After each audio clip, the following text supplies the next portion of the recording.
Suarane kok iki ra Bagong iki. Lho kok dadi Baladewa?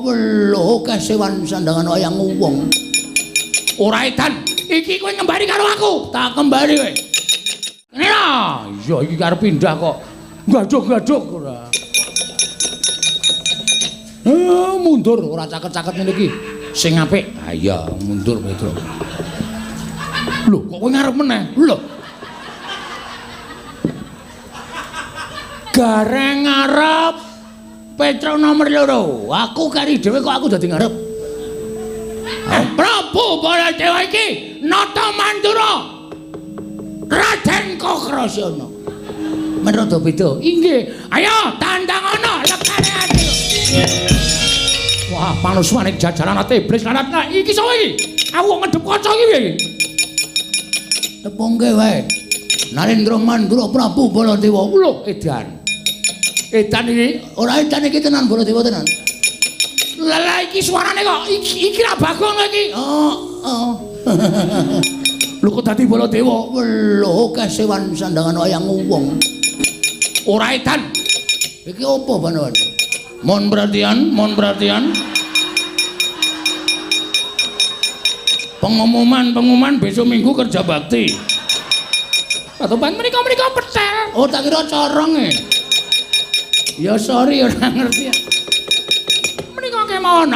Prabu Baladewa iki nata mandura Raden Kokrasana. Menrada beda. Inggih. Ayo tandangana lekane ati. Bapak Prabu, kula nyuwun pangapunten Bagong. Bapak Prabu sampun dipun pejah. Kula nyuwun panjenengan sampun negaken dhateng pun Bagong. Kula aturi sabar Bagong sampun dipun pejahi. Uje.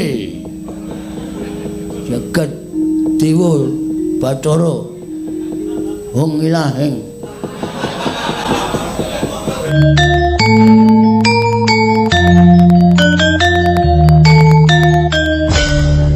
Wong Ilahing. Yai Banawati. Kula wonten maring adawuh. Ngopo kowe nangis nang ngarepipun Kakang? Inggih. Badhe mun catur. Apa sebabe kowe arep manjatur nang ngarepipun Kakang?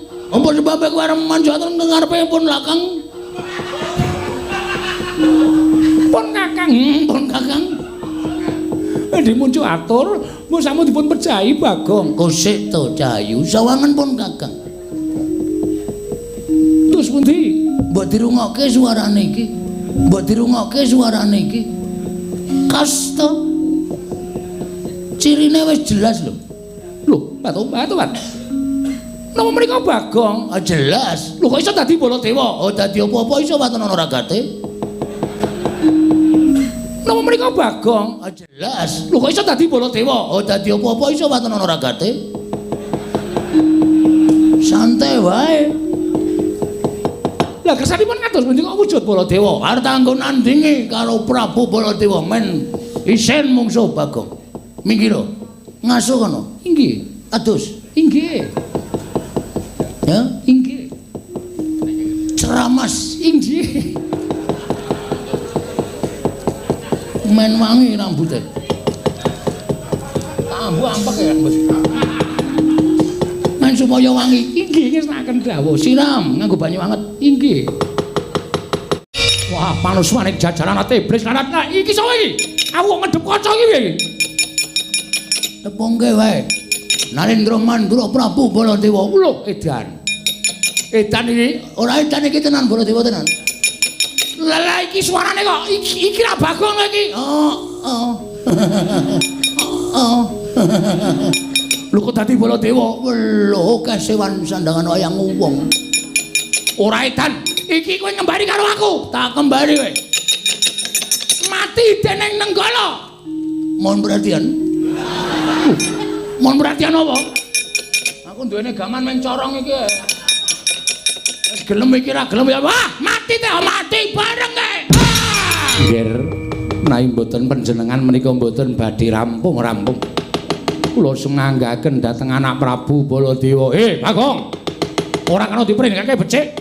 Ora gelem bali marang bali wis mawon aja takon tos aku mentolo karo glandang Nenggala dadi muparap.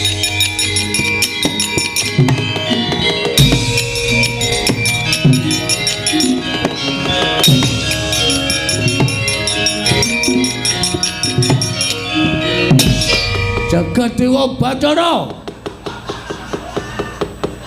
Ya jagat pangestungkara. Telih Mandra Jaladewa. Nantang karo Prabu Baladewa ora gawe kewirangan Batobat Koko Prabu sampun kados menapa Prabu. Koko Prabu kula nyuwun pangapunten Bathara. Koko Prabu sampun dipun pejahi. Kula nyuwun panjenengan sampun negaken dhateng pun Bagong latri sabar Bagong sampun dipun pejahi. Uje. Jagat Dewa Bathara Wong Ilahing. Yai Banawati. Wonten maring adawuh ngopo kowe nangis nang ngarepipun Kakang? Inggih, badhe munjatur. Apa sebabe kowe arep munjatur nang ngarepipun Kakang? Pun Kakang. Badhe munjatur, mun sampun dipun pejahi Bagong. Kosik to Cahayu, sawangan pun Kakang. Terus pundi? Mbok dirungokke suarane iki. Iki kasta. Cirine wis jelas lho. Lho, Batobat. Napa mriko Bagong? Ah jelas. Lho kok iso dadi Baladewa? Oh dadi apa-apa iso waton ana ragate. Santai wae. Lah kersanipun kados pundi kok wujud Baladewa? Arep kanggo nandingi karo Prabu Baladewa men isen mungsuh Bagong. Minggir. Ngasuh kono. Inggih. Adus. Inggih. Ya, inggih. Ceramas. Inggih. Men wangi rambutnya. Ambu ampek ya, Bos. Men supaya wangi. Inggih ngesnaken dawuh. Siram nganggo banyu anget. Inggih. Ayo, Banawati, kula wonten dawuh goleke gaman. Oh inggih. Kanggo ngembari karo Prabu Baladewa. Inggih ngestaken dawuh. Menika. Iki ra hanger. Sanes menika celuret. Oh iya, ning kok kaya ora wangun Baladewa. Liyane. Inggih. Menika. Iki apa Banawati? Mohon perhatian. Pengumuman besok minggu kerja bakti. Batobat menika petel. Oh tak kira corong e. Ya sorry ora ngerti. Menika kemawon. Prabu Baladewa iki nata mandura. Raden Kokrasana. Men rada beda. Inggih. Ayo tandangana lekane ati.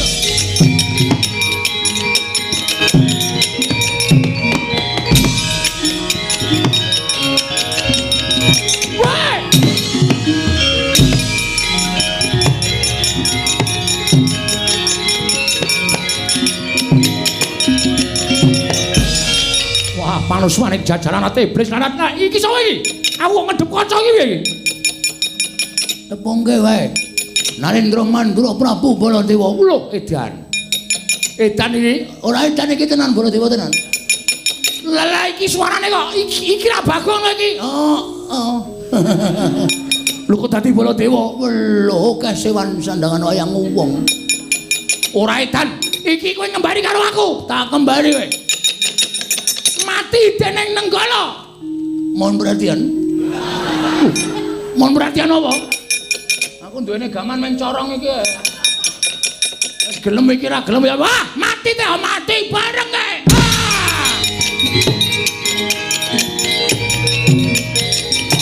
Mati. Iya.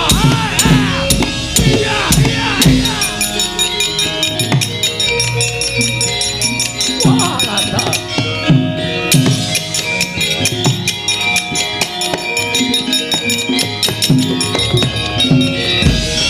Wah, setan rata tangan Panuswaning Jajalarat. Wah, iblis. Ing atas Tinata Mandura Prabu Baladewa dikembari karo Bagong. Ing atas aku piyayi men dikembari karo kere. Ya. Apa mbok anggap aku kalah tekan semene? Kowe tak kandhake juraganmu mbok dadine Bagong.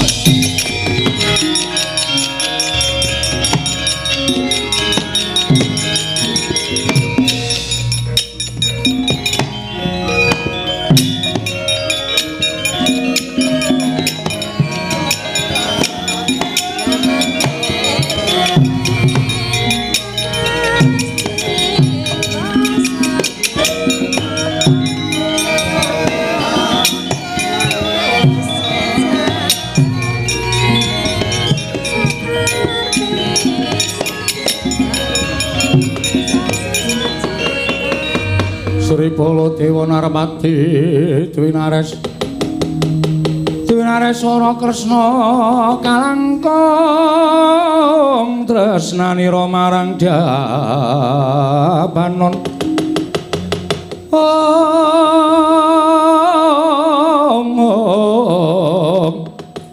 marang Dabanon Cinawi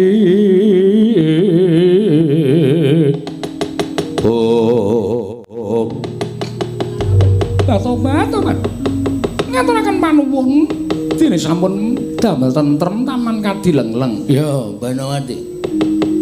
Ora dadi ngopo, ning kowe ngerti. Mara kaki sawangan keringeting pun Kakang. Ingkang dileweran. Nganti kaya apa kae jenenge? Batobat ora ngerti arane kok senengane gawe ukara lho. Apa?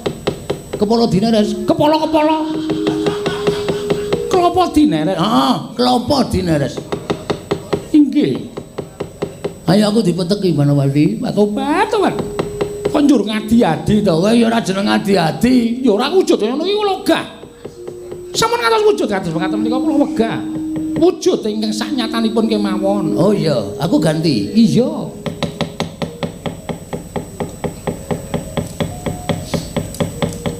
Ngene iki kowe luwih seneng to? Ngoten menika nek mijet iki ora akeh-akeh. Wong sikile ya cendhek, gegere ya kandel. Rasa nggo tangan nganggo linggis. Men mudar, ha. Ukaramu ki ora iso ketemu nalar. Nek ora apa-apa, gane kowe tetep tresna karo aku, Banawati. Ayo gek mundur. Iki para wayang-wayang adegan kedua wis padha siap-siap. Mekaten. Ayo mundur. Gek diteruske critane. Monggo kula dheraken. Heeh, Banawati, sayangku, cintaku. Ngoten menika nek mijet iki ora akeh-akeh. Wong sikile ya cendhek, gegere ya kandel. Rasa nggo tangan nganggo linggis. Men mudar, ha. Ukaramu ki ora iso ketemu nalar. Nek ora apa-apa, gane kowe tetep tresna karo aku, Banawati. Ayo gek mundur. Iki para wayang-wayang adegan kedua wis padha siap-siap. Ingkang rayi ngaturaken pambagi panakrami Koko Prabu. Iya. Kula tampi akarya bombong raos sing manahipun ing Raka Indrawati. Namung keparenga kula ngaturaken salam taklimipun ing Raka kunjuk ngersa paduka Yayi Prabu. Kula pundhe Candaka Panglingga Murda. Amawahana kabagyaning gesang kula Koko Prabu. Kresna kakangku. Aku ngaturake basaku katura. Dimas kadangipun Kakang Werkudara tak tampa. Siadi atur bekti kelawan pun Kakang ora liwat pangestunipun Kakang Indrawati tampanana. Ndak gegem dadiake jimat. Prayogakno nggonmu lenggah. Iya. Yayi Werkudara kaya wis ora kepenak prapanipun Kakang ing negara ing Amarta. Koko Prabu. Nadyan kula ngaturaken sembah pangabekti kula kunjuk Koko Prabu. Arjuna ndak tampa. Pangestunipun Kakang tampanana. Kula mendingga jimat paripe dayanana ing kasantosan. Koko Prabu kula ngaturaken sembah pangabekti kula kunjuk. Koko Prabu kula ngaturaken sembah pangabekti kula kunjuk. Ya kembar. Nek kula sedewa ndak tampa pangestunipun Kakang tampanana. Kula pun dinggo jimat paripe. Menika kula pun dinggo jimat paripe dayanana ing kasantosan. Koko Prabu persasat kadidene ngentosi sineming palwa gabus kumambanging Sila Kresna. Dupi paduka kepareng tedhak wonten ing Datulaya Praja ing Amarta. Kadidene lumampah ing wanci peteng kepapak obor sastra biar padhang trawangan raos ing manah. Ngemuti sawetawis wekdal kula mireng wewarta ingkang sumebar wonten saindenging jagat negari Ngamarta ngantos dumugi wonten talinganipun ingkang rayipun Puntadewa.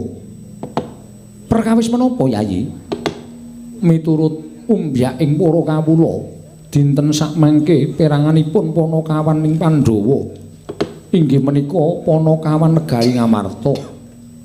Wonten salah satunggiling Panakawan ingkang nandhang raga. Tegesipun nandhang gerah Koko Prabu. Lho. Salah setunggaling entawasipun Panakawan wonten ingkang nandhang raga kasinggihan mekaten. Mongko sareng kula taliti jebul aturipun para kawula bilih ingkang nandhang raga kala wau inggih menika pun Panakawan Bagong. Bab nyata lan botenipun kula dereng nakyinaken. Namung ngemuti bilih para Pandhawa menika wiwit kuncung ngantos gelung, wiwit jabang ngantos celaprang dipun gulawentah dening Panakawan. Mila menawi ngantos sak mangke kasunyatanipun mekaten tuwin para Pandhawa mboten mailu dhateng kawontenanipun para Panakawan duk nyana cerak nyana sami mestani yen to punta sak kadang menika mboten ngertos dhateng lelabetanipun Panakawan. Ingkang saestunipun Punta Dewa ingga sak mangke ngantos dumados Nalendra menika inggih krana ageng lelabetanipun Panakawan Koko Prabu Lersai. Malah saking pamanayoginipun ing Raka Indrawati dinten sak mangke gandeng. Bukti nyata lan botenipun mon salah setunggiling Panakawan menika kala wau nandhang ruga. Saenipun menawi paduka Kyai Prabu tumunten tedhak wonten ing Karang Kadempel. Niti priksa dhateng menapa ingkang lelampah wonten ing Karang Kadempel. Bola bali aku wis matur karo mbarep yen to tak dherekake tedhak ning Karang Kadempel wigati nyatakake marang kabar mau. Nanging yen to sing dawuh dudu Kresna kakangku mesti mung bakal diwenehi wangsulan ora ngepenakke ati. Mula dina iki barep kakangku ora usah dadak sangga runggi. Ngendikane Kresna supaya mengkono padha karo sing tak aturake. Mula ayo tak dherekake budal nang Karang Kadempel nyatakake kahanane Panakawan. Apa pancen kepara nyata salah sawijining Panakawan ana ingkang nandhang ruga. Yen to kateman mengkono Werkudara Janaka barep apa dene kembar. Aja nganti ora mbelani sarta ora menehi bebantu lawan Panakawan barep kakangku.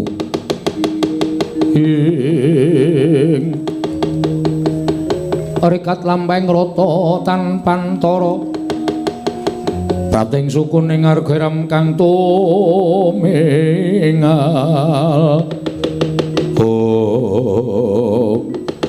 Dereng ngantos paripun sami Mbah Wacana kasaring ngemlajal masang tebian nenggi nata ing Mandura Prabu Baladewa. Dewi prating Datulaya karya kagiat nata ing Ngamarta miwah nata ing Ndrawati tuwin sangya para Pandhawa.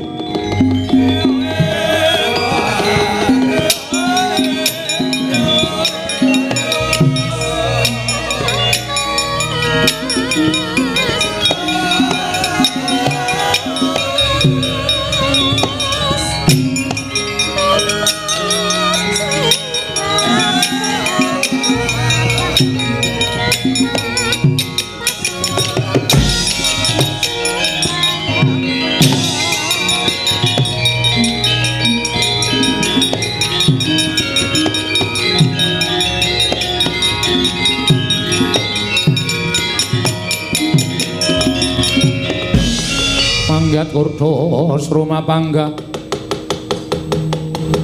Wagut Gati Nyomawukyat Ira Wang-wang Koko Prabu damel kagiat raos sing manah rawuh paduka wonten negari Ngamarta.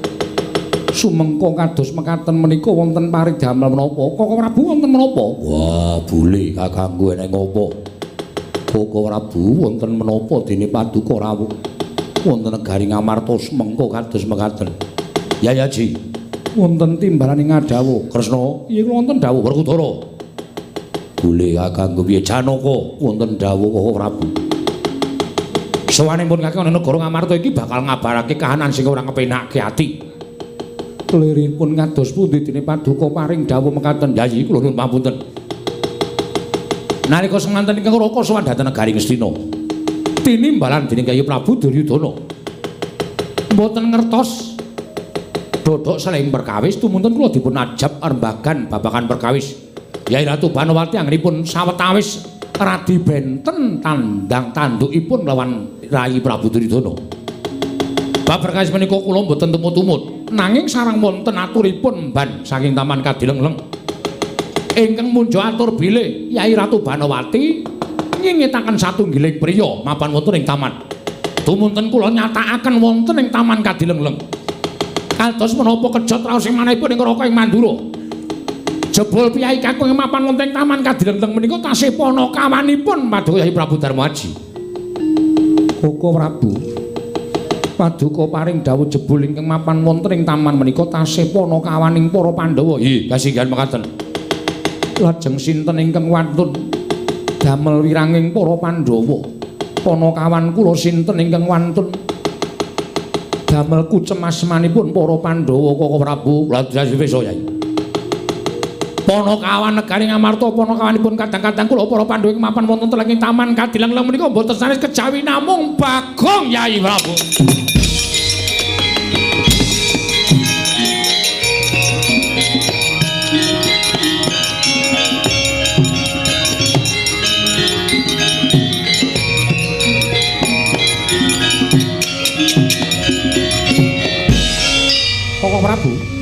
Koko Prabu. Nuwun sewu Koko Prabu menika ngendika kanthi gak dasar kasunyatan aku weruh dhewe. Malah aku ingkang budidaya nyekel karo Bagong pengajap tak aja aku ning Pradata Adil negara ing Ngastina. Merga Bagong wis nerak pacak nerajang perbatang. Nerak marang hukum ing Praja Ngastina wani mlebu jroning taman Kadilang-lang mongko tanpa palelaya Prabu Duryudana. Bagong tak cekel nek ngerti ya. Wah, lah kok ngedapi-dapi temen Bagong mirang-mirang kipun Kakang. Dikroyok Kurawa bubar mawut. Barang sing maju Begawan Durna ya mundur. Barang pun Kakang sing maju dikembari.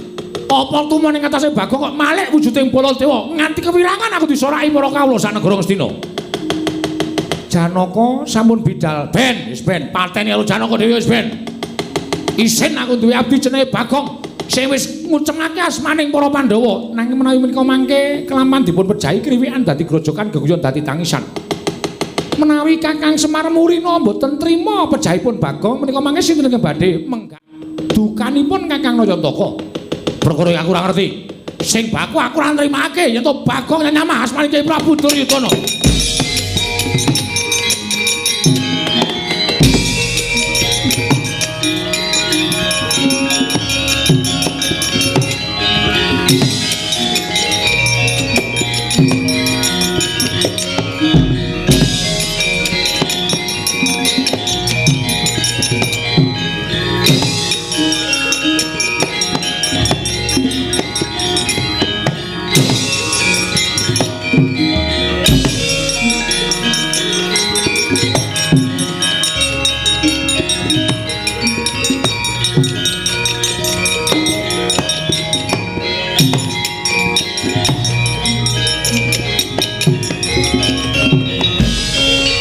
Sinayeng manggelung mintonaken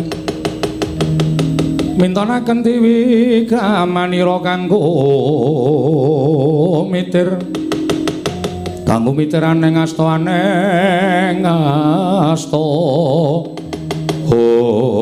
Arjuna kula wonten maring adhawu aku ora maido kaya ngapa rasamu dene Kanjeng Koko Prabu Baladewa paring dawuh ana maling ingkang nganggebang lawan Nyai Ratu Banowati mongko maling mau Durjana mau Bagong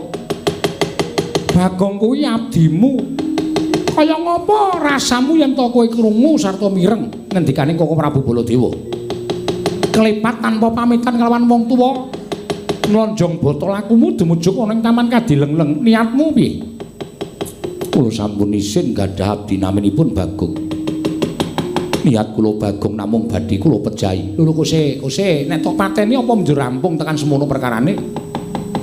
Nyatanipun sampun damel lingsem. Para Pandhawa ing atasipun Pandhawa menika nggadhahi abdi. Teka pakartinipun kados mekaten Koko Prabu. Lah iya. Ning kudune kowe apal karo pambeganing Panakawan. Kudune kowe apal karo watekaning Panakawan. Bagong kok nganti kaya ngono kuwi sebabe apa? Karepe kepiye kuwi jane tok petung dhisik. Aja agan tanpa petung mengko mundhak keseluruh dalan sing ora bener lho Janaka. Sampun boten saged ngampah dhateng mubal babaling kanepson kula krana kula mireng pangandikanipun Koko Prabu Baladewa. Mila samangke nadyan kula nuwun sewu kathah ngendharipun Paduka Kanjeng Koko Prabu paripaksa sagedhagan menika kula boten badhe andhahar pangandika Paduka Koko Prabu. Terus karepmu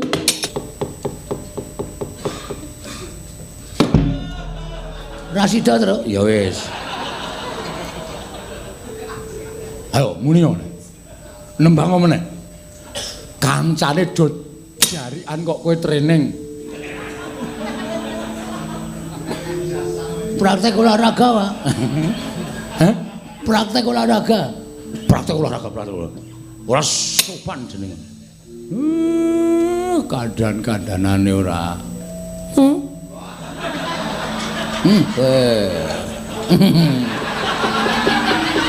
Kok dicekel kuwi lho. Biru biru. Semar nang entudes ngono kuwi ora kaya kancane. Nek liyane ora ketok nek Semar ki mak blung ngono biru bunder ae lho. Lah ora delokne lho enggak anu. Mata to? Udus. Wah, Gong. Aku ora kebagian. Ha. Kowe sing kebagian soalé kowe ora tau nang mburine Semar. Nah ora kulino nang mburine Semar wis kulino dintuti dadi kowe kudu entuk bagian. Ya. Aduh. Langsung masuk ngono. Ayo langsung masuk ora. Ya. Do lungguh sing apik. Nggih, Pak. Gareng ngarep. Wo, kandhane ngeyel ora. Sing ragil mburi dhewe, ora cenanangan. Oh, to. Kene lho. Iya, iki arep pindah kok. Gaduk-gaduk ora. Mundur ora caket-caket ngene iki. Sing apik. Ha iya, mundur Petro. Lho, kok kowe ngarep meneh? Lho. Gareng ngarep Petro nomor 2. Aku kari dhewe kok aku dadi ngarep. Wong bapak akon mundur, aku ya mundur. Maju. Ha iya. Sini. Wes ngene iki tertib. Ha iya. Kecedahan. Ayo.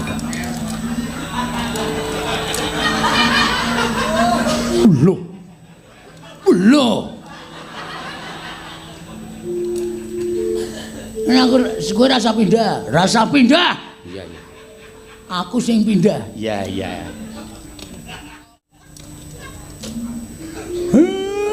Ini ya tole. Waduh ora krungu truk maju.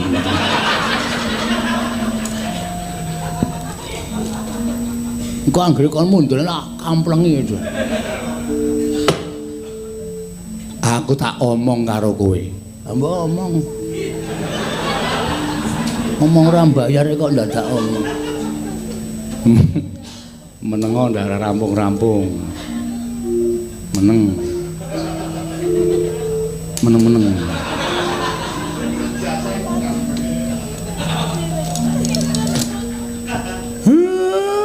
Dek wingi iki aku ngimpi Petro. Alah, ngimpi wae pamer.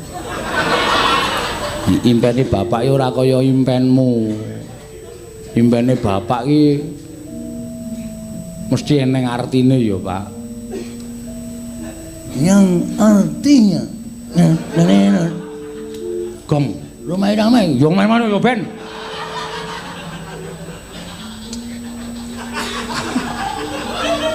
Wah uncal ki lho kowe. Ya wis. Wah. Muni entuk masa kok senenge ra jamak-jamak. Pikirane berkembang ya. Ha iya. Ora kanyono-nyono lah kok aku ki duwe gawe mantu Petro. Gong, dadak dikon. Men bapak ki marem ki dhewe kaget. Oh ya, heeh. Ngimpi apa, Pak? Gong, ngimpi apa, Pak? Aku duwe gawe mantu kok sing tak mantokke iki Bagong. Welo. Gong, welo.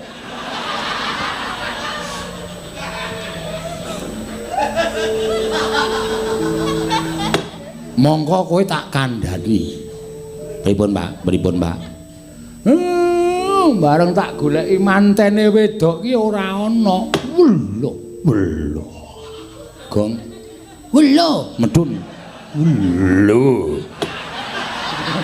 Kegedean.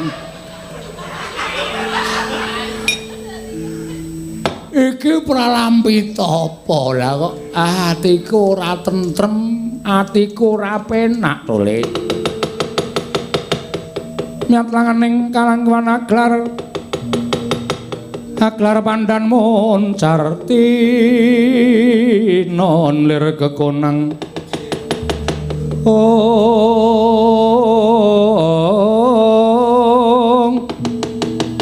kasoran pacaring purnama ing gekono dasari mangsa katiga dereng ngantos paripusami Mbawacana kasaru praptaning Raden Arjuna karya kagiat Lurah Semar Badrana ya wau.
Sang Arjuna esmunya kang kamanungsanira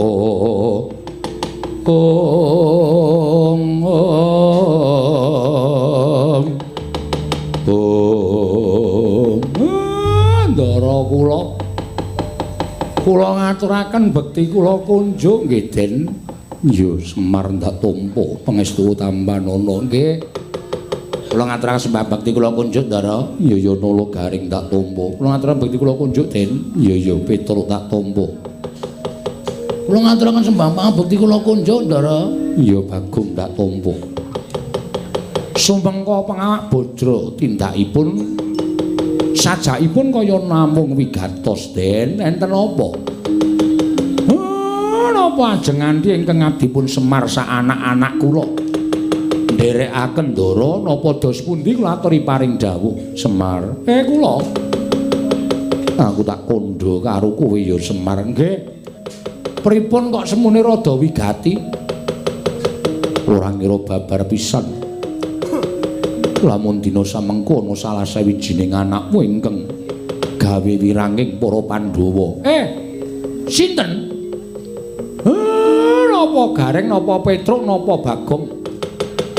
Kowe tak kandhani, kowe tak jarwani Kakang Semar. Salah sijining anakmu wani mlebu ning taman Kadilengleng negara Ngastina. Nggih bang kelawan Kakang Mbok Ayu Banowati. Apa kaya ngono kuwi patraping Panakawan, apa kaya ngono kuwi tumindak sing ora mbebangeri marang asmaning para Pandhawa. Wah, lah niku wis kliwat saka ora becik banget nek carane kaya ngoten niku. Kula ora sudi duwe anak sing wani tumindak kaya ngoten. Sinten Ndara? Anakmu Bagong. Gagong.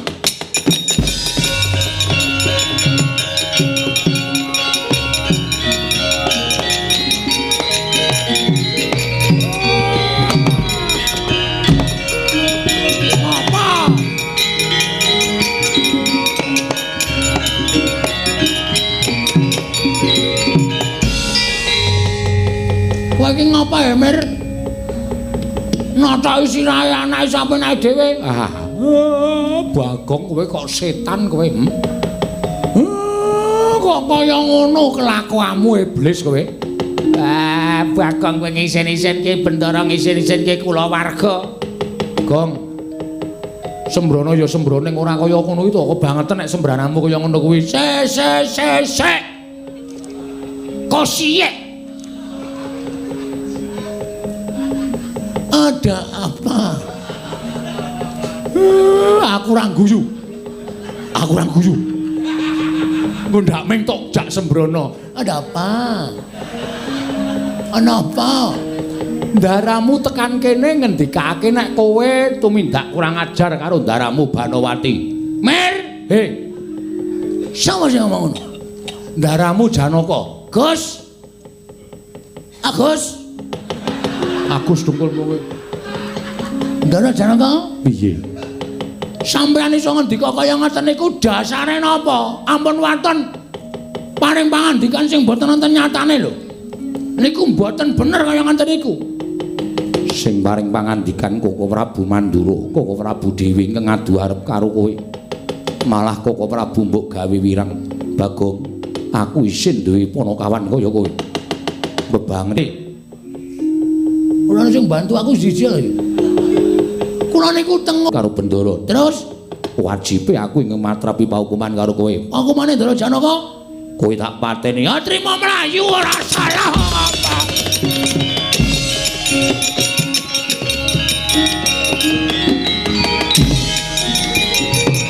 Piye, Pak? Pripun, Pak?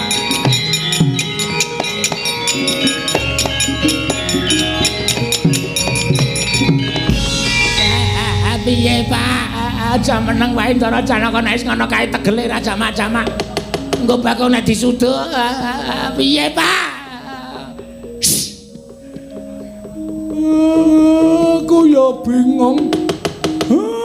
Ndaramu lah kok kono ning pancen lupute Bagong wis ora iso diapura. Iki piye ya? Piye tra iki lakon iki tra? Aku dhewe ya ora ngerti. Kowe kok meneng wae? Makler ya aku.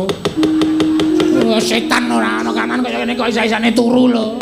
Oh turu kira ngrembug karo kahanan kok. Dinteni wae nang negara Ngamarta desa saya.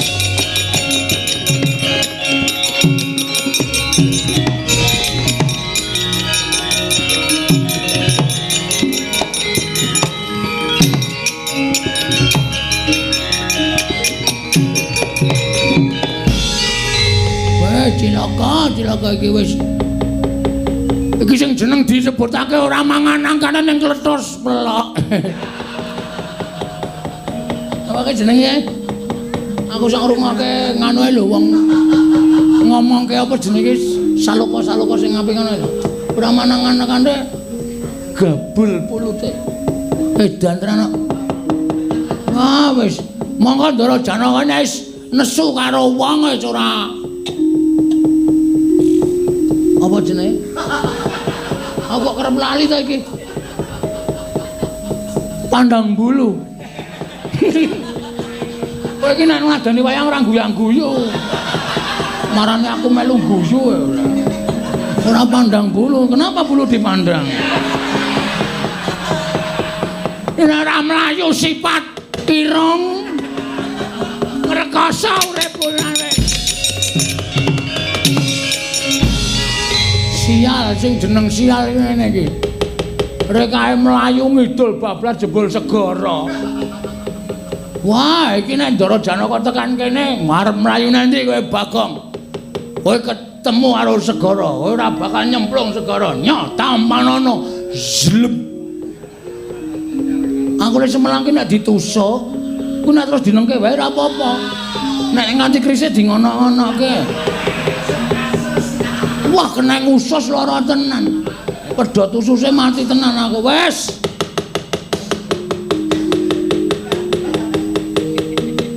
Piye ya? Saya cedak. Wes. Bangane aku urip ya ming gawe sastra wirang.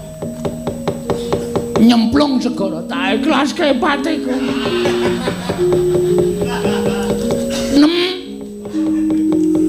Titip anak-anak ya Nem. Aku pokoke tresno karo kowe. Aku ora iso ninggalke kowe.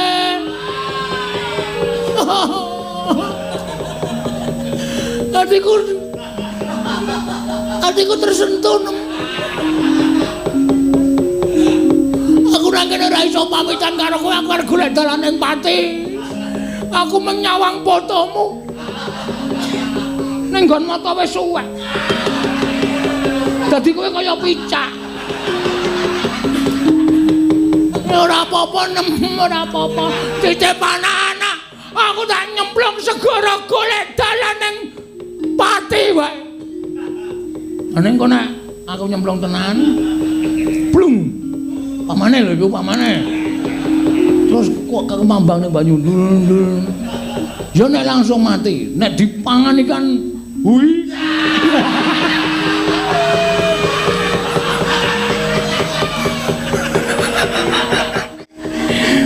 Ikan hiu ndeng kok hui.